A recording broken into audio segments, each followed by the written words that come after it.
These are kids that had come to the school at age 3 and stayed for 15 years. And so like that's remarkable, and why do they do it? They do it because they become lifelong friends, they literally become a family.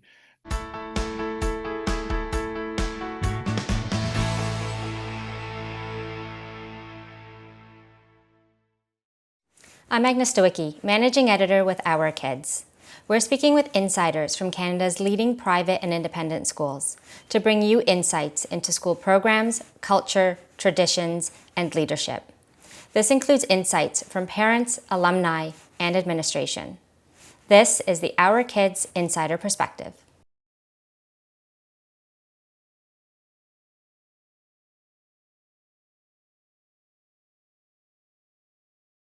Sure, yeah. I spent a number of years at the start of my career in the public school system in Ottawa. So that's kind of where I cut my teeth in the teaching world, so to speak. Um, and because of my educational background, I taught maths and sciences and computer science and things like that. And when you're a young teacher in the public system, depending on the city that you're in, you might move around from one school to the next because of staffing needs and so forth. So I got a chance to teach in 3 different schools in the Ottawa Carleton District School Board, which was a lot of fun. Um, and I was really well mentored and well coached along the way. A lot of the sort of the mid-level management, so to speak, in that system, the department heads, like very, very strong educators, and um, they had a real heart for mentorship. So I benefited from that. Um, Ottawa Carleton happens to be a particularly progressive school board, so they're very focused on really the basics of good pedagogy, assessment and evaluation, and making sure that all of their teachers have a good understanding of how to write good lesson plans and how to write good unit plans and how to be open-minded to letting children show you what they know in different ways, like a variety of ways, which is quite progressive even to this day. So instead of just teach, test, it's more about giving students agency in terms of how they would like to be assessed. So um, maybe Steve Clarke wants to set up a debate or put together a short film or write an essay or something different rather than just take the test or write a test. So yeah, it was really exciting to be in that board at that time as a young teacher because I was hungry to learn and they were moving forward and yeah, so that was a lot of fun. And then ultimately I left that public system after 4 or 5 years in Ottawa and moved into the independent system. I started at a little school in Toronto called Crestwood School, which um, at the time was a K-8 school, and they had a lovely little location in the valley of Glendon College, kind of off of Bayview, and it was a that was another lovely time in my career. Another 4 or 5 years. We moved to Toronto, and my wife taught at the school as well, and we moved lock, stock, and barrel to Toronto, and our kids attended the school, cute little school. I left Crestwood to go to Ridley College after about 4 or 5 years because we moved our whole family to St. Catharines and we were there for about 20 years. And so over that 20-year period, I wore a lot of hats. I was IT director, I was head of academics, I was head of the lower school, head of the upper school, deputy headmaster. Like I wore a lot of hats. Ridley was a lovely place to be because it kind of felt like being back in Ottawa where, you were starting over again with so much possibility. Like the opportunities were just endless. Like if you could dream it up, you could do it. And so I spent a lot of time dreaming things up, I guess. So I got a lot of opportunities. And so at after, after about 20 years, my wife Liz and I, we thought like, okay, we could just kind of stay here and kind of ride this out until we retire, whatever that looks like. Or maybe we have one more adventure in us. And so when that happens, you just put your name out there with headhunters and you get involved in multiple searches. And so I was involved in a lot of head of school searches around the world, China, Cayman Islands, US, Canada.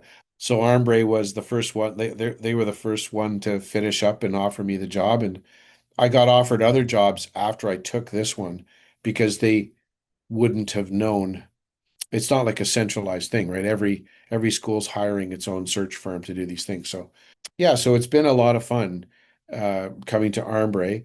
And I refer to Armbrae as an 1887 startup because it's a very old, well-established school, but it's very small. And schools that are on the East Coast are relatively isolated. And so that's why being part of CASE is so important.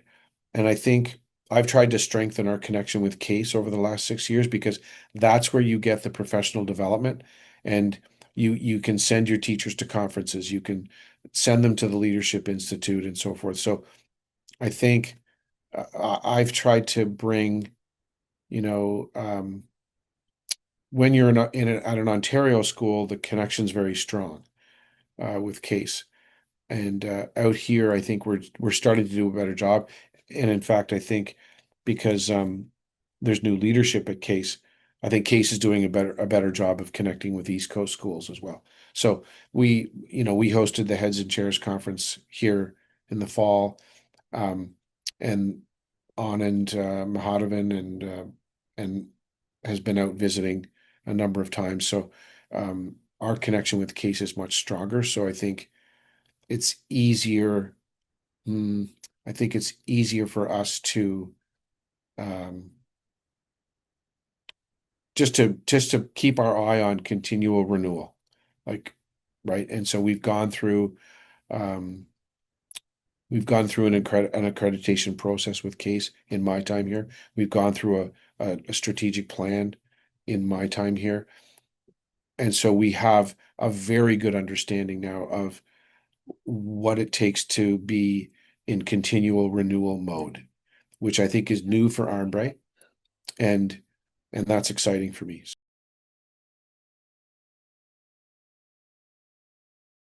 Well, I would say, and I'm not sure if I'm supposed to name names in this, but I would say first of all, I had um, a department head, wasn't even my department head, he was a history department head.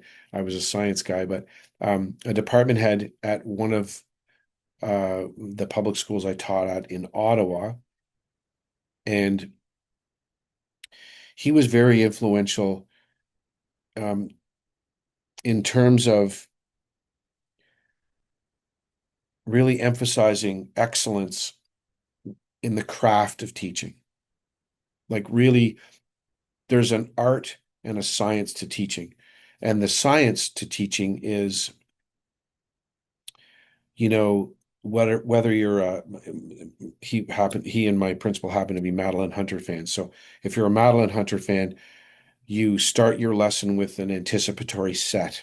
You make sure that you um, increase and decrease the level of concern during your lessons. You make sure that you have a set questioning pattern. You make sure that you don't, as a young teacher especially, it's tempting when you're asking questions in a class and trying to engage your class. Often young teachers will kind of almost answer the question for the student if they don't listen or wait long enough. And so yeah, I had a department head and a principal that in probably in a period of 2 years, they probably came in and observed me 10 times unannounced and took notes and then fed back to me what they saw.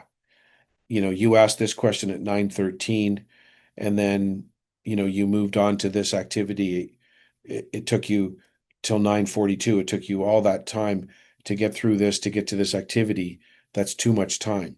Or this person over here, you didn't even ask this person a question during the lesson. Um, or your wait time with this question was too short, and then you jumped in and you let that student off the hook. You should have waited longer, so when I say this, there's a science and an art to teaching.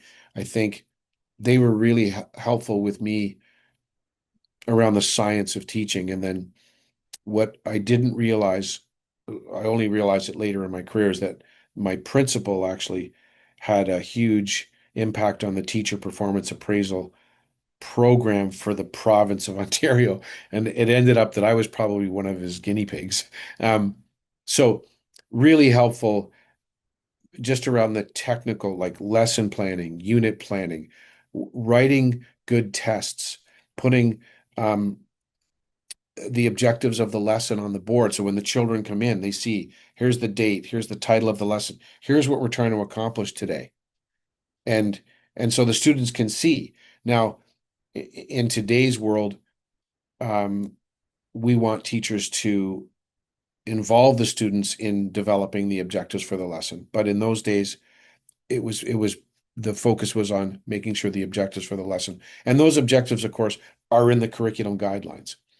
And so what I think we don't do a very good job of with teachers is we don't draw a direct line between the objectives in the curriculum guidelines and what we're asking the kids to do or to know. So when you give a student a test, you should be able to draw a direct line back to, here are the objectives in the ministry guidelines. This is what it says the kids ought to know, be able to do. Are you asking them like are you testing those objectives? And I think I got very good at that. Um, so I think what they recognized in me was I had a natural, like the artistic side of teaching came naturally to me, but not the science piece. So they really helped me with the technical pieces, which was, which I felt was, in an early stage in my career, that's really helped me for the last 35 years. When I'm speaking to teachers, like I just go right for the heart of the matter. This is what I see, or this is what I don't see, and this is what we need to work on, right? And that just I really feel like that helps the teacher. Like you want to have, what's the old phrase, truth with compassion, right? Like you want to give them the truth, and you want to be compassionate about it. You want to share some of your own struggles as a young teacher so that they realize, okay, this person isn't just, they've been where they've walked in my shoes, right? Like, and so I think so that would be, I think, from my public school days, that principal and that department head were really strong on the science part of the teaching, and then um, complimenting me for what I was good at. Like at the same time as it challenged me to be better on the technical side of teaching, complimenting me on what I was good at, and I think that's important too. And then I think in the in the independent school system, especially at Ridley, I had so many department heads that were older and more experienced, and so I was very hungry, and I was soaking things up like a sponge, and so I really got it baked into my DNA what the independent school ethos was. So, which is very different from the public school ethos, because the public school ethos, I don't want to say the wrong thing here, but it is more 9 to 5 it's because public schools are influenced by unions, right? And I railed against the unions because in my years in public school, we were on strike once and worked to rule twice. And that's what led me to leave that system because I felt as though I was above that. And I still believe that. Like I didn't really want someone in Toronto dictating how much money I made. I didn't want someone in Toronto dictating whether or not I could be with my students. And so I was like, yeah, I suppose if you want to ask me what influenced me, it would be I kind of got fed up with the impact of a union on my career. So I wanted to get out from under that. And so when I went to the public system, I saw, okay, this is a system where everything is possible, especially in a boarding school environment. You can coach whatever you want to coach. You can run clubs and activities and get on buses and travel with kids to play games or to, you know, sing, if you're the faculty rep for a choir or something, like you can go to a festival and your kids can sing. It was sort of like endless possibilities and there was no governor on you. It was just do like if you're fired up about doing it, go do it. And so like I just bought into that immediately. And I had a bunch of mentors that would say to me, but this is way before risk management stuff, right? Like I had a bunch of mentors that would say to me, okay, if you're going to go on a trip, these are the things you have to worry about. The supervisory ratios, making sure you have all of the medical stuff organized with the info. Like, so it was a crash course in really transitioning me from teaching as a job to teaching as a vocation, I think. Right. And so, yeah, my wife Liz and I, we just jumped right in and we became, boarding parents, and I was coaching everything, doing everything I could, working crazy hours, and when opportunities came up, I competed for them and got them and moved into new roles and all that kind of stuff. So I would say influences for me were by public school, one particular public school principal and a department head. And then the department heads that at Ridley that kind of just wrapped their arms around me and said, okay, this is what it looks like. This is what a serious professional independent school master does, right? And poof, that that really resonated with me because um you go what are we in this business for if not to unleash the potential in kids, right? So that's the approach I took, and yeah, and that's kind of stayed with me. That really kind of fueled the rest. That gave me enough gas in the tank for the rest of my career because I now knew what the goal was. Like, what did it look like? What could a great school look like? A great school environment, and what did kids need to have in their environment in order for them to learn and push themselves and feel supported and build up their confidence. So it was a wonderful yeah, it was a wonderful influences, yeah.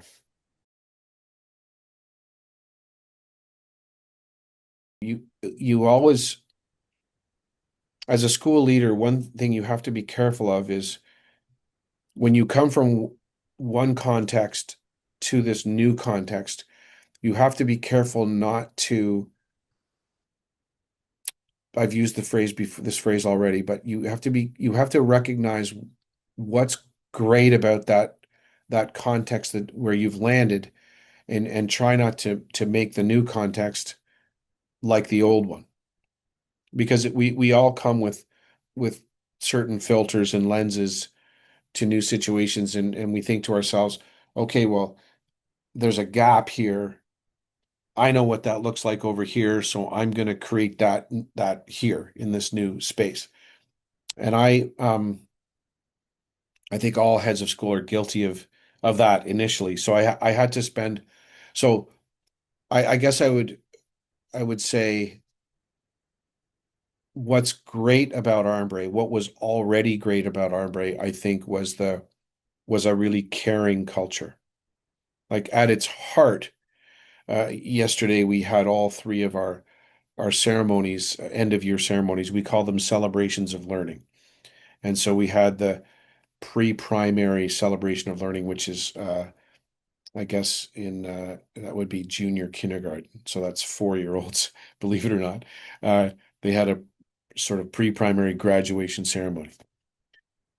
Oh my goodness. You go to that ceremony and pretty much there's not a dry eye in the audience, right? Because it's so lovely and warm and touching.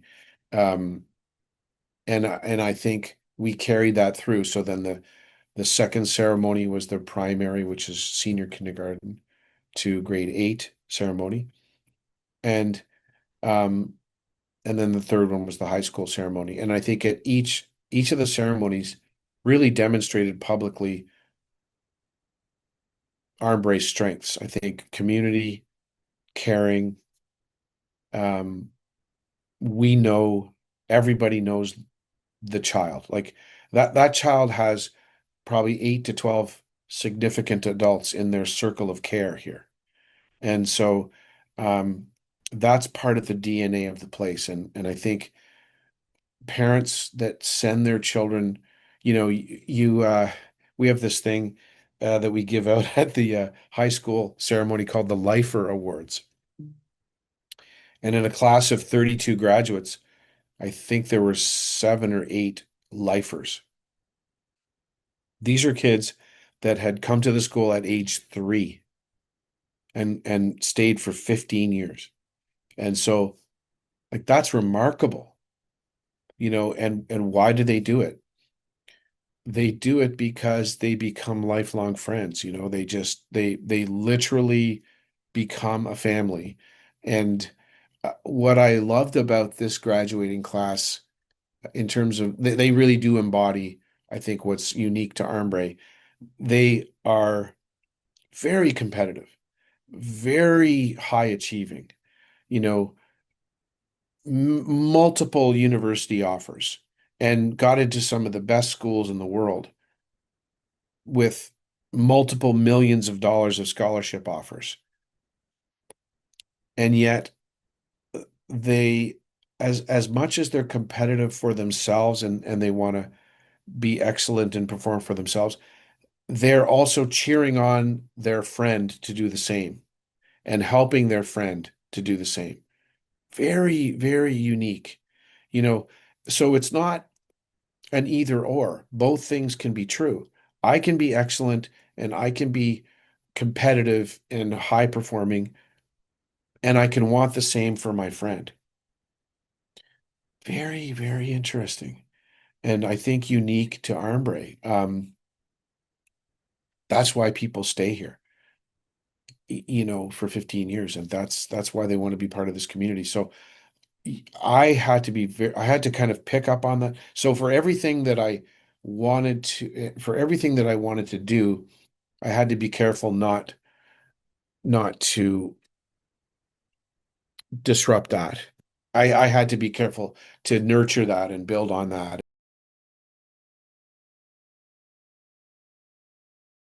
Well, I'm wearing my sweatshirt. This is by accident, obviously, but this is our school motto: be kind, work hard.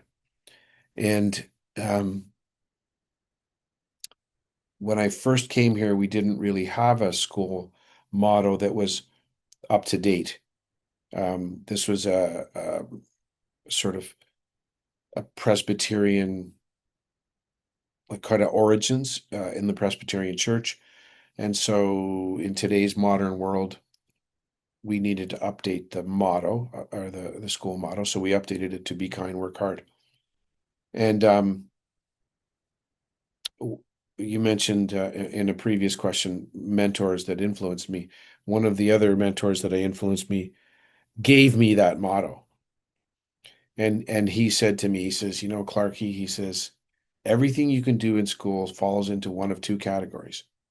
Either you were kind or you weren't, or you worked hard and you didn't. So if you're out on the playground and you're breaking up a fight between two kids, it's easy to talk about, were you kind or not? If a child is upset with their mark in a course or on a test, it's easy to have the conversation around, did you work hard or not?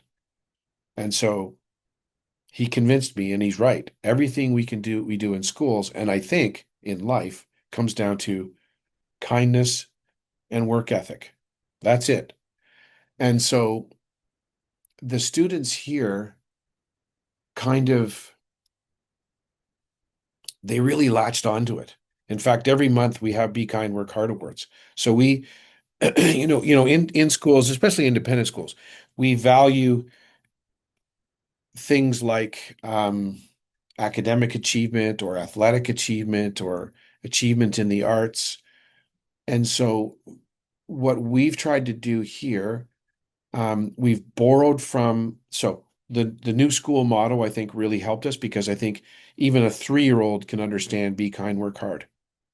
And so it's now morphed, like the cross country team has used it and said, be kind, run hard, you know, and the librarian has adopted it and said, be kind, read hard, and so it's such an easy phrase that from age 3 to age 17, you get it. It's so basic and everybody can buy in. So the fun thing is the Be Kind, Work Hard Awards, students nominate their colleagues for a Be Kind, Work Hard award based on how how they feel that colleague in their class could be grade 2 class. So and so wins a Be Kind, Work Hard award. And um, on a Wednesday morning assembly, someone in the grade 2 class will get up and read in front of hundreds of people, this full gym full of people. They'll read a little descriptor around why somebody won this award. And then they'll say the grade 2 Be Kind award goes to, you know, James Smith or whoever it is. And what's interesting about that is it's students intentionally observing others and nominating them for awards, and students getting up in front of an audience and sharing why their friend should win an award. I'd say that's one thing. The second thing I would say is we have a full school assembly every Wednesday. And as administrators, we have a sort of a Google slide deck that we use to kind of keep us on track for that assembly. But it's students that get up and do most of the announcements. It's student performances. Somebody might sing a song or play a violin or play a piano piece. Um, they're the ones getting up and talking about the clubs that they're running. The prefects are getting up and saying, there's a middle school dance coming up and sign up here and sign up there. Adults aren't doing this. Like we're creating opportunities for them to step into these leadership roles and to kind of own the school, and they're taking those opportunities. And so what happens is on Wednesday mornings, any parent can come to the assembly if they want. So it's just an open assembly. So generally the stands in the gym are packed with parents. We have some coffee and some cookies there for them, obviously, but that's not a big draw. Um, what the draw for them is, they get to find out what's going on in the school and feel connected. And sometimes they come with their stroller and they're walking their baby, back and forth at the back of the gym. So it's the kind of event that a parent could come to. They get to find out what's going on in the school. Probably their child is going to get up and make an announcement or maybe perform something, and they get to see it. And I think it just creates really good, it builds community. So I think that would be the second thing.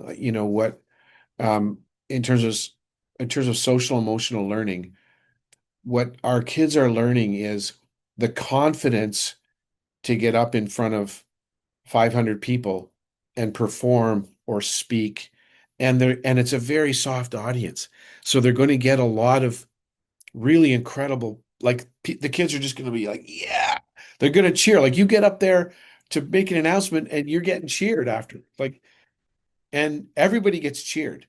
And so I think the feedback loop there is little ones see people go up, they say things, and the whole community is in support of it. And I think that does a lot for, it does a lot to alleviate things like anxiety and I think depression.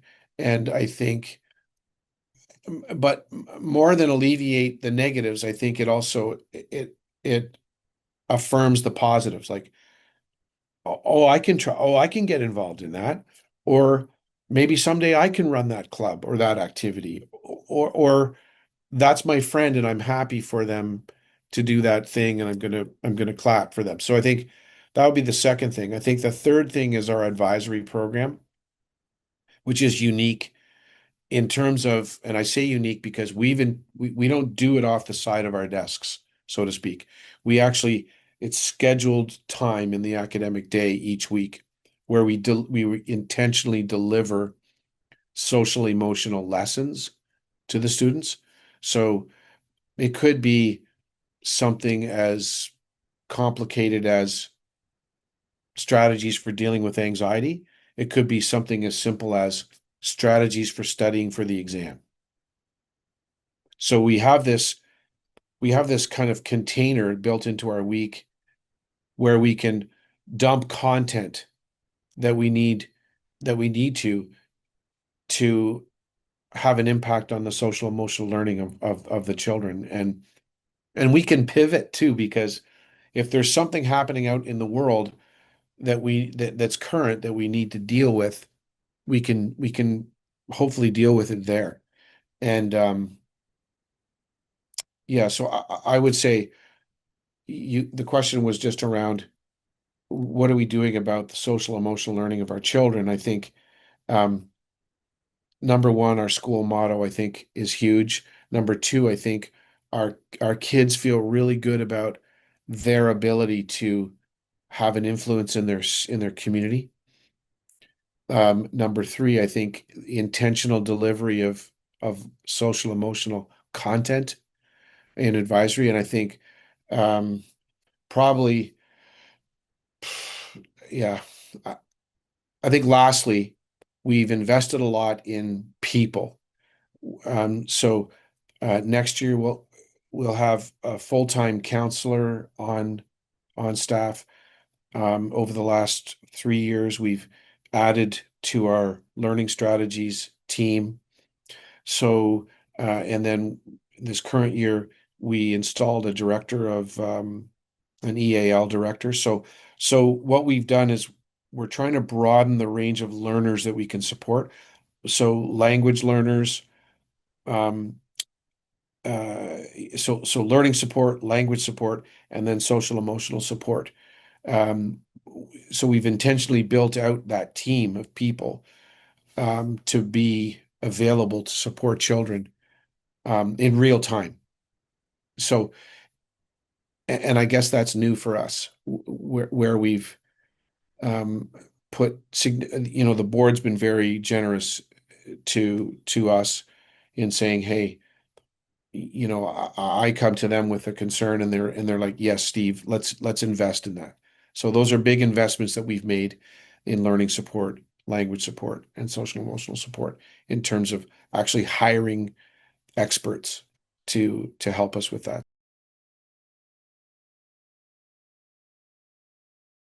A lot of great recent changes just around um, I've focused a lot on enrollment. And so in the past 6 years, enrollment has gone from 260 when I started to our target for this fall is 383. Uh, so I think, um, we've enjoyed a healthy increase in enrollment over the last 6 years. Um, And the fun for me around that is we've spread out. So I'm kind of looking out my window here onto Oxford Street, which is where we're located on the campus that we own. But we now have two satellite campuses. One to the north of us, we have two doors down from us is a synagogue, and we've taken over their old Hebrew school, which is about 11,500 square feet. So we have our upper school students are mostly headquartered in what we call our Coburg campus.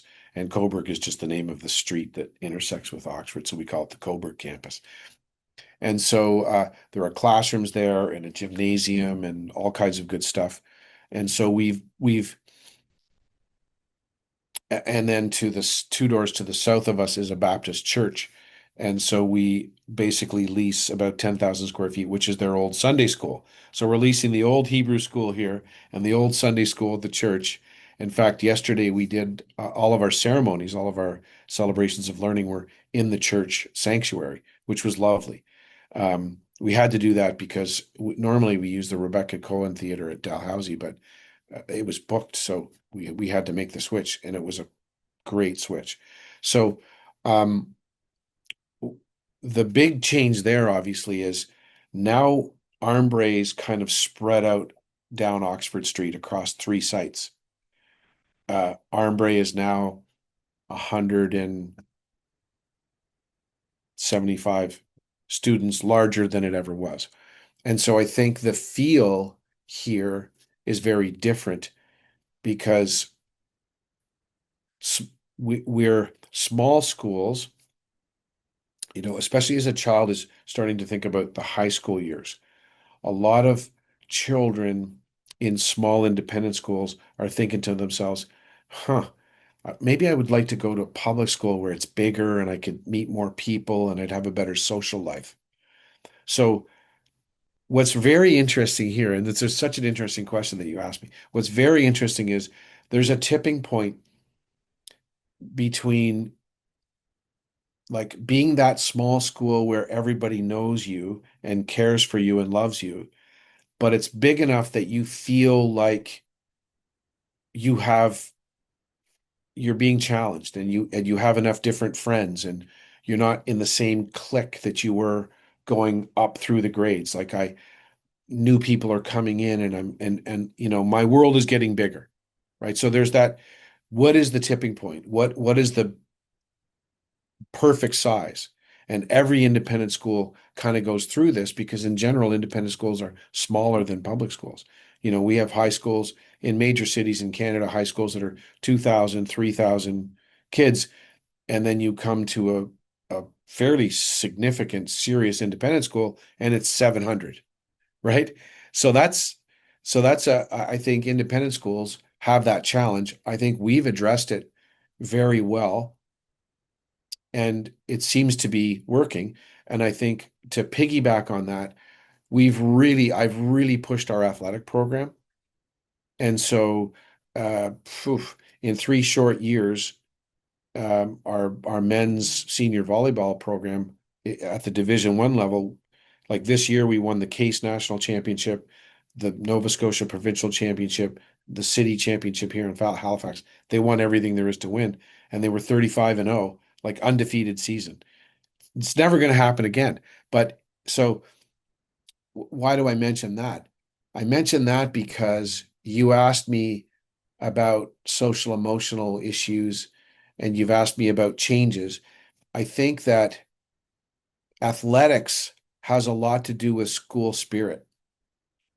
And so even if I don't play basketball or volleyball, if I'm a young student, like our younger kids, these kids are their heroes and they know them. Maybe they're a prefect. And one of the unique things to Armbrae is the prefects are all assigned to a lower school classroom as a sort of an assistant. And so the little ones actually know somebody in grade 12. They're friends with them. And if that person's on the basketball team, they can go to a game and cheer for them. And that grade 12 is actually going to come over and high five them. Like this is a grade 2 or a grade 1 or a grade 3 kid that knows a grade 12. Like that just doesn't happen in a normal context, right? So I think School spirit contributes to belonging, and we know there's research on the impact of belongingness and academic achievement. We know that if a child feels like they belong, they will achieve at a higher level. And so there's little connective tissue, like it's like an ecosystem, right? Like you have to build an environment where it's big enough so that the children feel like they have opportunities. It's small enough so that they feel like they belong. And there's something fun for them to want, like to cheer about and to, to be an osprey and want to be on this team. Like it, and so you're trying to create that culture. So I think growing the school has been great because we've been able to create a critical mass where we could bring in some programs that we didn't maybe have. And now that helps affirm who we are. And I think and that's been huge. And in doing that, it gives me an opportunity to bring in new teachers that I'd like to add to the team of professionals who are amazing. I mean, we have on our staff what's happened over the last few years. It's unbelievable for a school of our size. We have actually had universities poach our teachers, come and poach our teachers to come to their university to coach their teams. We lost a track coach. We lost a basketball coach. We lost a volleyball coach to universities that saw what we were doing and said, wow, their program, they're really excelling. And I'm going to grab that person and bring them to my university. Shocking to me. I've worked in bigger schools in my career where I've never seen that happen. So, um, yeah, exciting stuff. So, I would say to you also, we went through a very profound strategic planning process, and so we're in the midst of reinventing how we do high school. We want the focus in our high school to be on innovation, and we really want to create a culture of entrepreneurship in our high school. And we've partnered with a Toronto group called Future Design School to do that. They helped us with our strategic plan, and they've been a fantastic partner for us in terms of really granular forensic professional development uh, for teachers. And so I would say, a combination of growing the population, um, growing the facilities in a very affordable way, and growing school spirit. I think those are three big changes. And what's been very, I would say lastly, I think, is my board has really gelled. And they're very much behind all of this. Like I see my board chair a couple times a week. I have conversations with board members weekly. Um, they're very much behind all this. And so now their dream is, hey, Steve, is there a way for us to build a new facility on the campus we own and then bring everybody back to one campus again? I said, yes, there is, but we're going to have to engage the community in envisioning what that looks like. We're going to have to start to raise money and do all those fun things. And so that's the next step, Davude, is for us to go that direction. So now that we're making our mark in the Halifax region, in the provincial region, people know who Armbrae is and what Armbrae. People look at Armbrae now and say, okay, if I want a kid, um, we're not the kind of school that cranks out one kind of kid. We're a very diverse community. So if you have a child, if you want diversity, come to Armbrae. If you want if you want to be known and valued, come to Armbrae.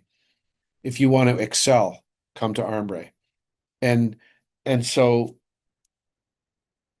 that's exciting, right? And so now we can say, well, look, we have these are the things we like over at the South Campus. These are the things we like over at the Coburg campus.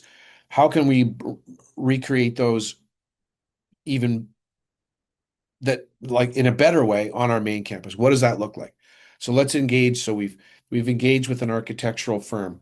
We've got a lot of our high valued families kind of we're quietly speaking to them in the background about how they would like to support the vision and so forth. So we're at a very exciting period of time. So the next phase for me as head of school is to really focus on fundraising and engaging the community in a really exciting adventure around like reinventing Armbrae. Like what is Armbrae 2.0 going to look like? And so because we've got the kids, we've got great kids, great teachers, great programming, and now we need our facilities to catch up to the aspirations that we have as a community. And that's exciting.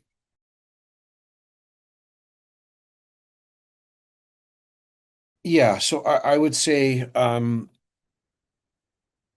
the good old fashioned way is ensuring that your teachers have really good relationships with their students. I think other than, sensitivity training or DEI training or all of these new things that we're in the midst of grappling with as a society, I think of at the heart of Armbrae is the relationship between the teacher and the student. And so I think when there are disagreements or conflicts, I'm confident that whoever in the moment, and generally it's a teacher in the moment, right? Like, you're not going to go run to the main office and get the principal and say, "Hey, come on down to room 203, there's a conflict." No, it's in real time. It's the adult in the room that's going to deal with that conflict on the front end.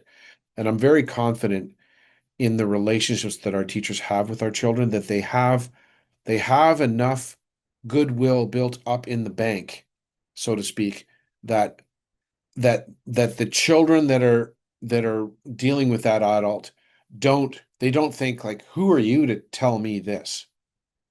They know that Mr. or Mrs. whoever is invested in them, very invested in them, and in their success and um I think happiness is too trite of a word, but I think you know what I mean. Um, so I think at a basic level, that's how we deal with conflict. Uh, at the next level up is um, we, like I said to you a little while ago, we have invested heavily in learning support, language support, social and emotional support. We've also invested in, we have a new position that we created 2 years ago called inclusive education support. So we now have a team of, I would say, one, two, three, four, five, plus your guidance counselor, I would say 6 people that we can use some or all of them to manage crises if it gets bigger. Um, I personally meet with parents and families in my office as well when the conflicts get bigger. So um, I said to you a little while ago that, for example, we lease space at a synagogue. Well, sometimes politics comes into it. Sometimes world politics comes into, and you don't even think about it, and then it comes crashing into your world in a big way. And so our community and the city of Halifax is becoming more and more diverse every day. And so we have a lot of folks in our community that that might be upset with our Pride Assembly, or they might be upset with the fact that we acknowledge Jewish Heritage Month or Asian Heritage Month, or why do we mention Israel in Asian Heritage Month? Or, you know, what are we teaching the kids about sex ed in the phys ed curriculum? And then you have a whole bunch of people that come from conservative backgrounds that want to come into my office and pound away on, and so I think my approach to all of this is I know the parents. I don't know the parents as well as the teachers know the kids, but I know the parents pretty well. And the reason I know the parents relatively well is because I'm outside every morning on the front sidewalk at the front circle greeting people as they drop their children off. So I have relationships with people. So I can be very friendly and cordial with a family as they drop their child off, and the very next day they can come into my office and kick and scream about something that they're upset about, and we're going to walk away shaking hands. I think really it comes down to authentic investment in relationships. We can hire experts, we can try to deliver like DEI curriculum, we can try to do, conflict resolution curriculum. There's all sorts of things we can try to do, but I think at the heart of every conflict is you need to be able to lean on the relationship. So I think a lot of our a lot of why this place works is because of the investment in relationships.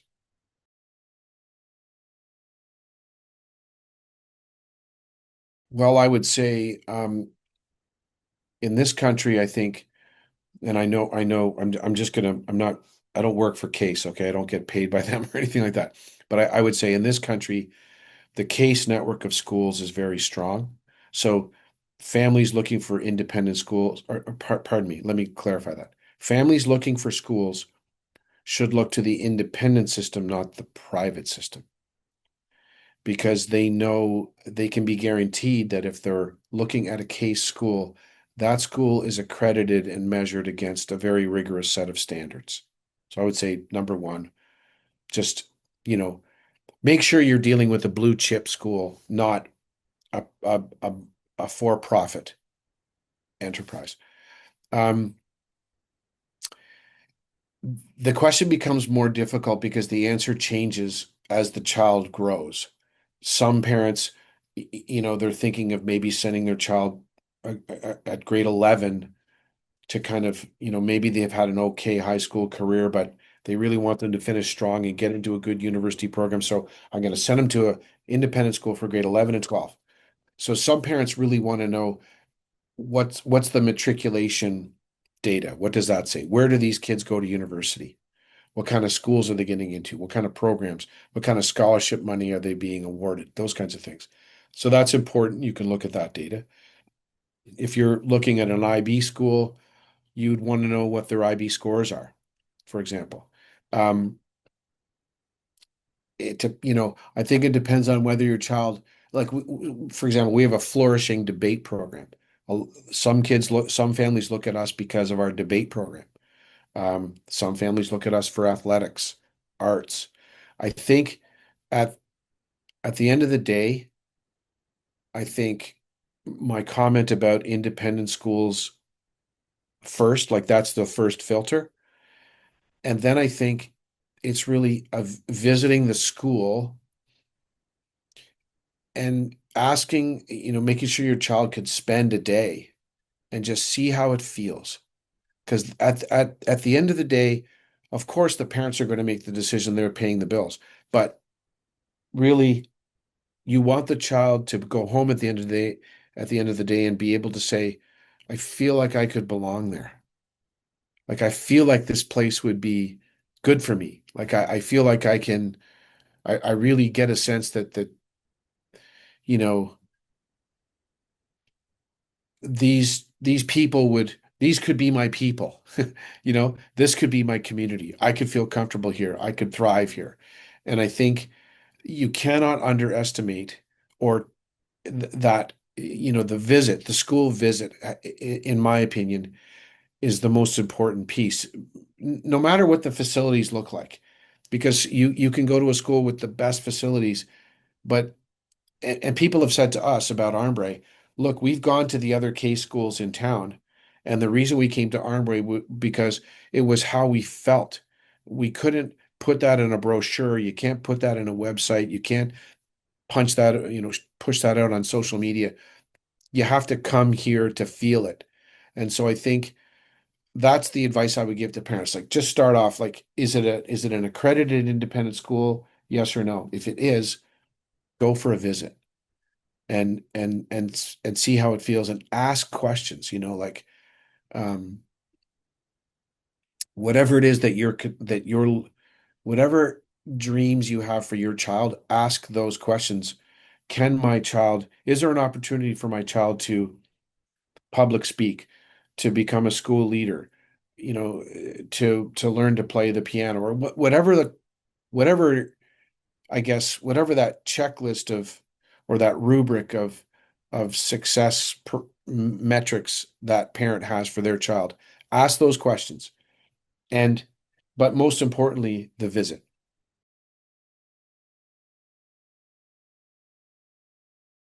I do want to get across the idea that Armbrae is a very special place. And I think there is no one kind of Armbrae student. And I'm very proud of that. You can't look at our kids and go, that's an Armbrae kid, other than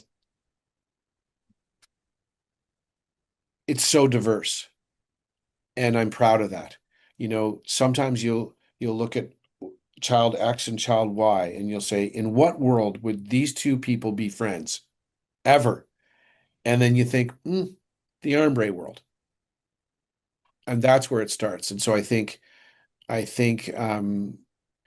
a very special place. And that's really, I know it sounds simple, but it is what it is. It's the truth. For more information about this school, you can visit their profile at ourkids.net.